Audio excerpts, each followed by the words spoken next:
Bismillahirrahmanirrahim. Bienvenue dans cette nouvelle vidéo qui sera consacrée à la manière de développer l'expression écrite des élèves, que ce soit les élèves du primaire, du collège ou bien du lycée. Alors, comme vous le savez, l'expression écrite est une compétence essentielle pour la réussite scolaire des élèves.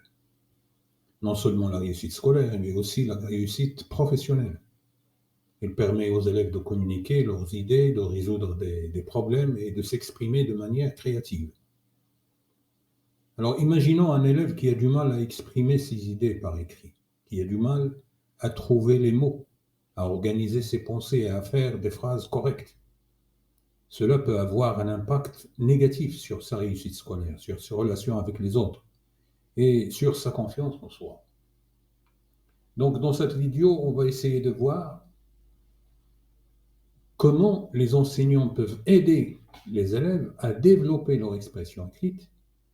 Et dans cette vidéo ici, nous allons aborder les différentes composantes de l'expression écrite ainsi que les activités et les stratégies qui peuvent être efficaces dans ce domaine.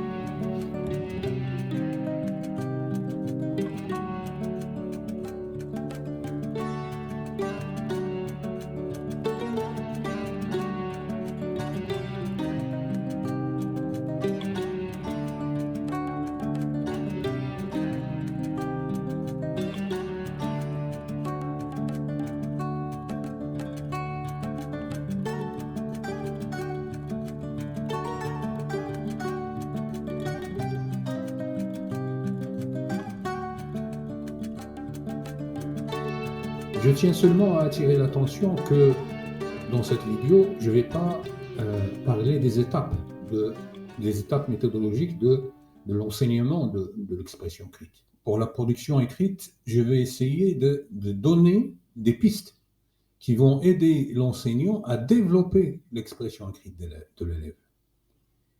Et c'est ça ce qui est important. Pour ceux qui veulent voir les étapes, il y a une vidéo dans cette chaîne où j'ai étalé d'une manière un peu significative la manière d'enseigner le travail et l'expression écrite avec les élèves dans une classe, surtout pour le primaire. Alors pour commencer, on va commencer par les composantes de l'expression écrite.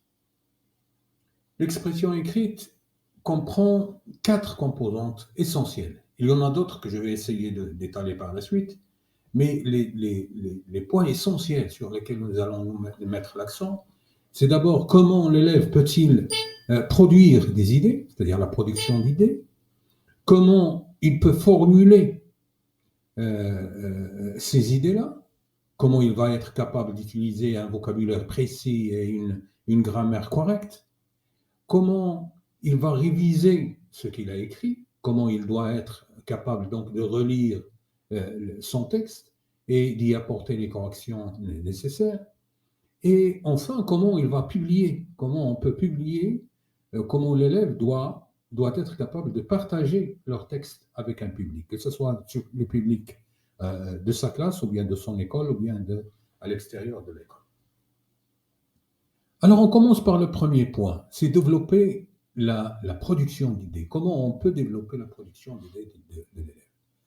Pour aider les élèves à développer leurs compétences en production d'idées, les enseignants peuvent mettre en place les activités suivantes. Ils peuvent proposer des sujets motivants. Et c'est ça le point le plus important.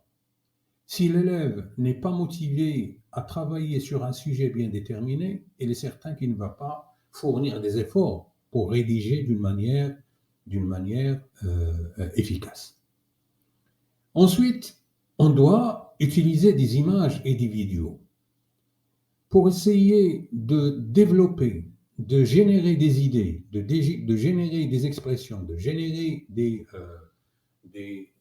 phrases. L'élève ou bien l'enseignant doit aider l'élève par des images, par des vidéos, par des illustrations qui vont l'aider à comprendre le sujet et à essayer de le développer davantage. Donc les images et les vidéos peuvent aider les élèves à visualiser les idées et à les mettre en mots, à les mettre en phrases, à les mettre en expressions adaptées au sujet demandé. Également, faire des jeux et des activités de brainstorming. Lorsqu'on parle de brainstorming, c'est-à-dire ce chasse aux mots qui va permettre à l'élève de parler avec liberté sans être, euh, sans avoir peur d'être réprimandé ou bien sans avoir peur d'être critiqué à la suite d'une erreur. Donc, le brainstorming, il va nous permettre de parler avec une grande liberté. Et les jeux et ces jeux et ces activités peuvent aider les élèves à générer des idées de manière un peu créative. Un peu créative. Également, comment on peut développer la formulation. Pour aider les élèves à développer leurs compétences en formulation, les enseignants peuvent mettre en place des activités suivantes. Ils peuvent enseigner la grammaire et l'orthographe. Et là, je vais m'arrêter sur un point essentiel, et je l'ai déjà traité lorsque j'ai parlé de développement de l'expression orale des élèves. C'est que lorsque l'on enseigne la grammaire et l'orthographe, c'est vrai, ils sont essentiels dans une communication écrite, claire et efficace, mais on ne doit pas s'arrêter au côté formel de la grammaire et de l'orthographe.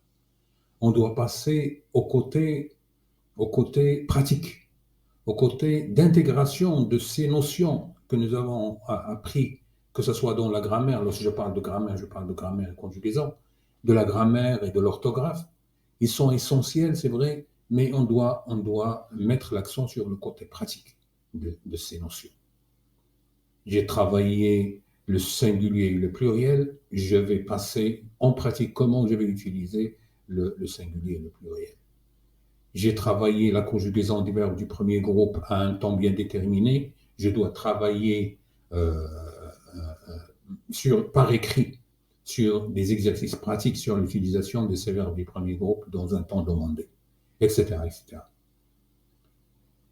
Le deuxième point, toujours sur le développement de la formulation. Faire des exercices de vocabulaire. Un vocabulaire riche et varié permet aux élèves d'exprimer leurs idées avec précision.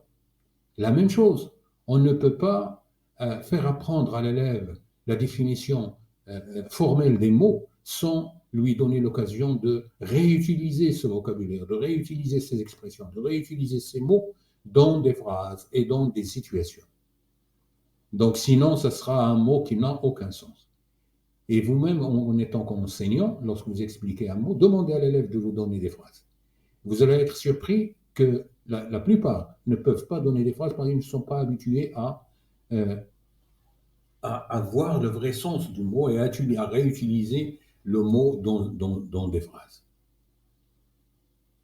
Faire lire les textes de qualité. Le choix des textes également est très important.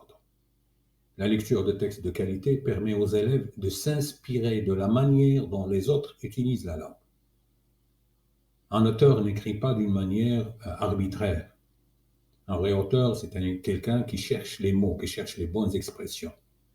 Donc, on doit aider l'élève à détecter les bonnes expressions dans les textes qu'il a lus et essayer de faire de même. La plupart des gens, la plupart des écrivains ont commencé par écrire à la manière de tel ou tel auteur.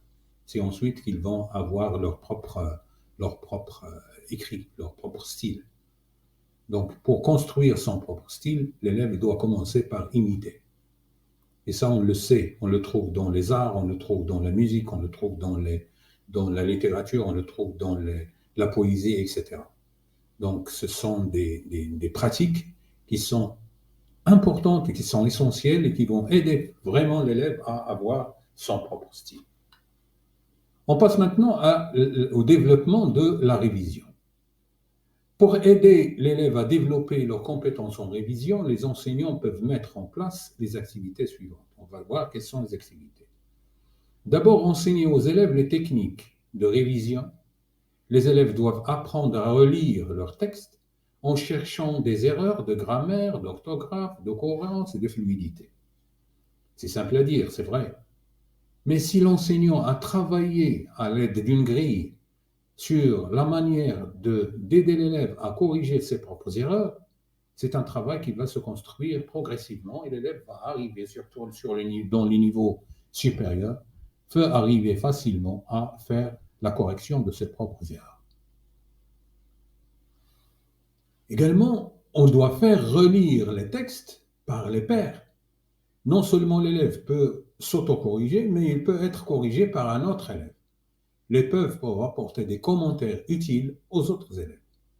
Donc, si je donne ma production à un autre élève, il peut facilement euh, détecter les erreurs et il peut me l'expliquer par son propre langage. Et je crois que le langage qui sort d'un père, il est facilement perçu par l'élève que d'un langage qui est fourni par l'enseignant.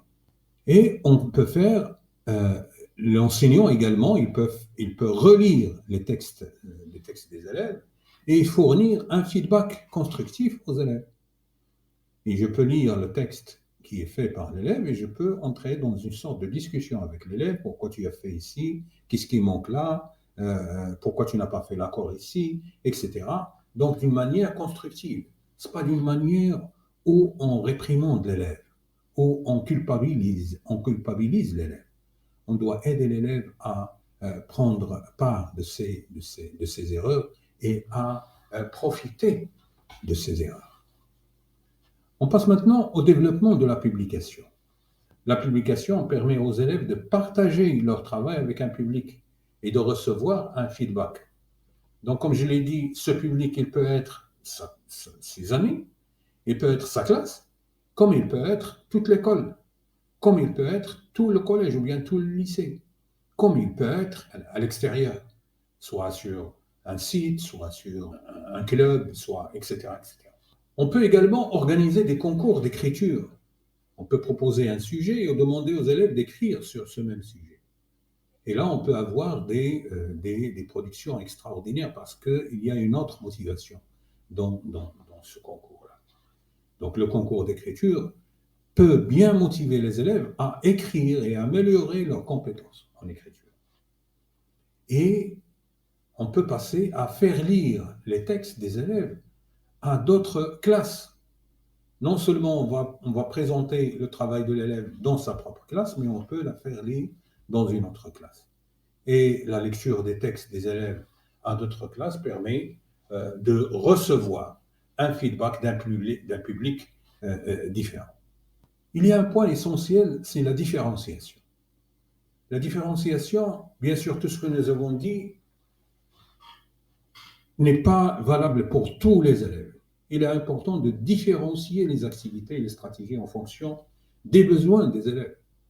Les enseignants doivent tenir compte des différents niveaux de compétences des élèves, de leurs intérêts et de leur style d'apprentissage. Ensuite, la lecture. Et nous l'avons déjà mentionné lorsque nous avons parlé du choix de texte. La lecture est une activité essentielle pour le développement de l'expression écrite. En lisant des textes de qualité, les élèves sont exposés à des structures grammaticales, à un vocabulaire riche. Ils apprennent également à penser de manière critique et à développer leur imagination.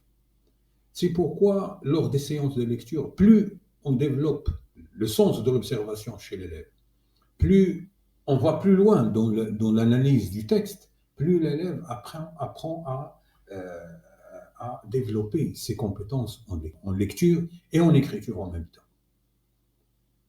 L'évaluation.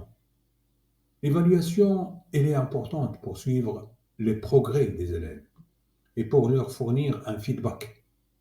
Donc pour développer ceci, l'enseignant est amené à travailler avec les élèves à partir d'une grille d'évaluation où l'élève doit prendre en considération, que l'élève doit prendre en considération lors de sa production écrite. Quels sont les critères sur lesquels il doit mettre l'accent avant d'écrire pour que son évaluation soit objective. Et également pour que, lorsque l'enseignant va corriger ses productions, va corriger les productions de l'élève, il va lui-même se baser sur des grilles, si vous voulez, sur un code sur lequel ils se sont mis d'accord, l'enseignant et les élèves. Maintenant, quels sont les conseils qu'on peut donner aux enseignants pour développer l'expression écrite? C'est comme un résumé. Premièrement, il faut créer un environnement d'apprentissage positif. L'élève ou bien les élèves doivent se sentir à l'aise et encouragés pour écrire. Un élève qui est réprimandé, un élève qui est sous-estimé, un élève qui a peur n'apprendra jamais à écrire. Le deuxième point, c'est être un modèle. L'enseignant doit être un modèle. L'élève apprenne par imitation. Nous avons déjà parlé d'imitation. Montrez-leur comment vous écrivez et comment vous révisez votre travail. Et en apprenant aux élèves la manière d'écrire, ils vont apprendre à écrire. Et il faut être patient. Le développement de l'expression écrite prend du temps. On ne peut pas apprendre à écrire en 1 heure ou bien en 2 heures. On travaille toute une année et on arrive à écrire un petit paragraphe. Donc, ne pas se décourager si on voit que les élèves n'avancent pas rapidement. Mais on doit encourager n'importe quelle progression, même la plus minime. Si cette fois l'élève arrive à me rédiger une phrase sans faute, c'est déjà pas mal. La prochaine fois, il va rédiger 2 phrases. Ensuite, il va rédiger 3 phrases. Et ensuite, il va rédiger un paragraphe. Et c'est par la suite qu'il va me rédiger un texte. Donc, on n'arrive pas à rédiger tout un roman en 1 semaine ou bien en 2 semaines. C'est un travail de longue haleine. Donc, pour conclure, développer l'expression écrite des élèves, c'est un processus continu qui nécessite la collaboration de tous les acteurs de l'éducation. Les enseignants, la direction, les parents, tout le monde, les élèves. Et également en mettant en place des activités et des stratégies adaptées. Les enseignants peuvent aider les élèves à développer cette compétence essentielle en adoptant un certain nombre de points. En faisant des exercices de vocabulaire, en proposant des sujets de motivation, en utilisant des images et des vidéos, en faisant des jeux et des activités de brainstorming, en enseignant la grammaire et l'orthographe de la manière la plus pratique possible. Ne pas se limiter au côté formel de la langue. Faire des exercices de vocabulaire de la même manière, inviter les élèves à réutiliser le vocabulaire étudié, faire lire des textes de qualité, ne pas se limiter à la lecture oralisée du texte, essayer de dégager des expressions, essayer de dégager la manière dont l'auteur a utilisé telle ou telle expression pour exprimer tel et tel sentiment, telle et telle situation. Enseigner aux élèves les techniques de révision, comment il va réviser son propre travail, faire relire les textes par les pairs, aider les élèves à lire les textes des autres et à y mettre des remarques et des recommandations, et lire les textes par l'enseignant et donner des recommandations constructives, et faire publier les textes des élèves et organiser également des concours d'écriture. L'élève apprend facilement dans les concours, dans les compétitions.